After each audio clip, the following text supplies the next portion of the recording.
దత్తభక్తులందరికీ జయ గురుదత్త అండి. ఇప్పుడు మనం వీక్షిస్తున్నటువంటి ఈ క్షేత్రం మందన్ గౌడ్లో ఉంది.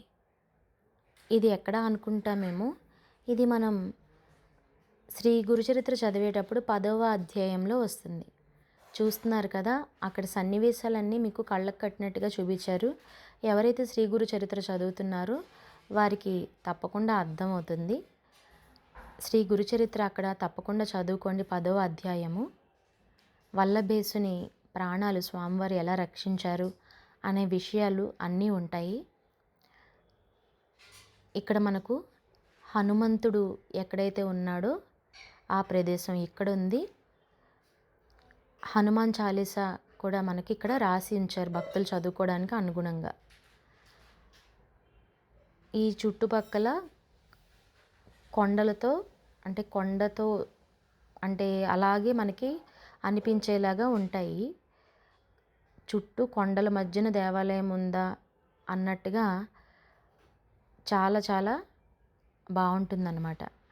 ఇక్కడ ఆలయ విశేషాలు అవి మనకి లోపల ఉన్న పూజారి గారిని అడిగి తెలుసుకోవచ్చు, బాగా చెప్తారు.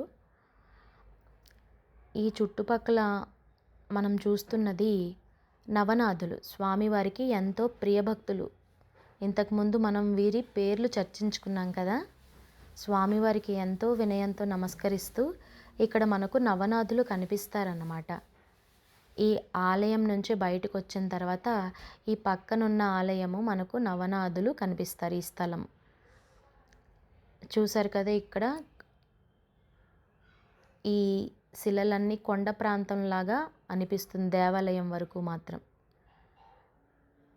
ఈ బయట అంతా చక్కగా మనకి ఆవరణ అంతా ఈ విధంగా ఉంటుంది బయటకు వచ్చిన తర్వాత ఇప్పుడు ఇందాక మనం ఏదైతే అనుకున్నామో ఆ హనుమంతుడు ఈ గుడి తలుపు నుంచి బయటికి లోపలికి 2 మార్గాల్లాగా కనిపిస్తుంది. లోపలికి రాగానే ముందుకెళ్తే ఇక్కడ హనుమంతుడు అన్నమాట. ఇంకా లోపలికి వస్తే ఇక్కడ కూడా హనుమంతుడు ఉంటాడు.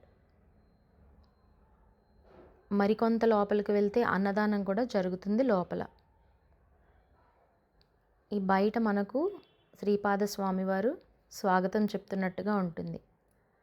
ఇంకా గుడి గోడల మీద మాత్రం మనం 10వ అధ్యాయం సన్నివేశం అంతా కళ్ళకు కట్టినట్టుగా కనిపిస్తుంది.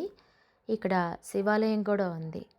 తప్పకుండా 10వ అధ్యాయం గురుచరిత్ర చదువుకోండి, సమయాన్ని వృధా చేసుకోవద్దు. ఇంకా మీకు ఏం మంచి విషయాలు తెలిసినా మాతో తప్పకుండా పంచుకుంటే మేము కూడా సంతోషిస్తాము.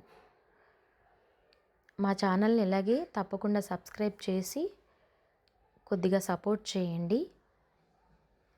దత్తభక్తులంతా కలిసి స్వామివారి సేవ ఇలాగే చేసుకుందాం. జై